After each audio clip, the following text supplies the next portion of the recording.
Hello everyone, for today's video, tuturuan ko kayo kung paano mag-edit ng thumbnail using Canva. So without further ado, let's go! I-open ang Canva app.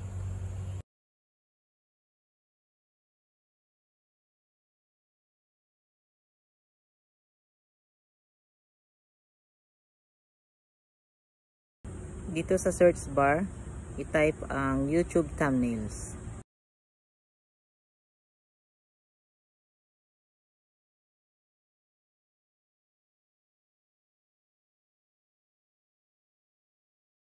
At ayan na po, napakaraming pagpipilian na thumbnails. Depende po sa content na iyong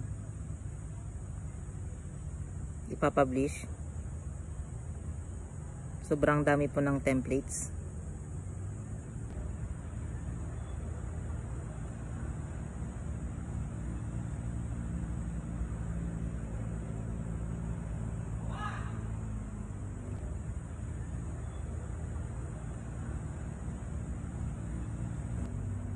Subukan natin itong travel vlog na i-edit.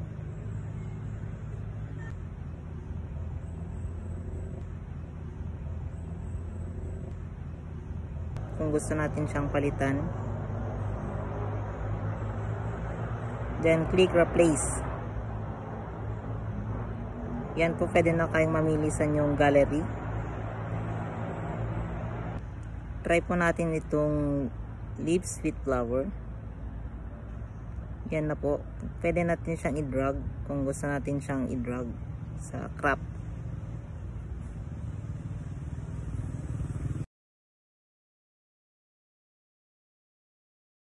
Next step, pindutin natin yung text pag gusto naman nating palitan.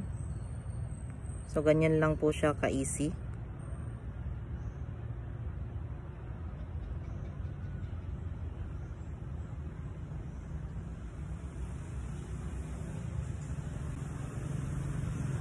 So ayan na po yung result. So pag okay na po sa inyo, yan, pwede kang maglagay ng mga shapes, graphics. Pwede ka rin maglagay ng kahit ano. Yan, lagay po natin subscribe button. Yan, marami ka pong pagpipilian dyan.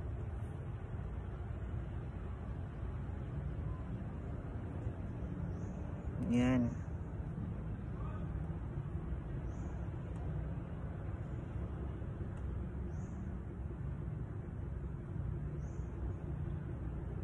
So after mong malagyan, pwede mo na siyang i-save.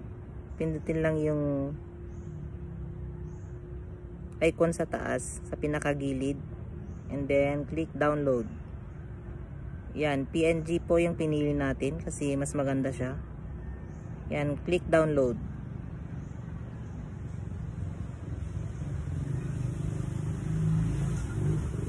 So, ganun lang kadali guys yung pag-edit sa Canva.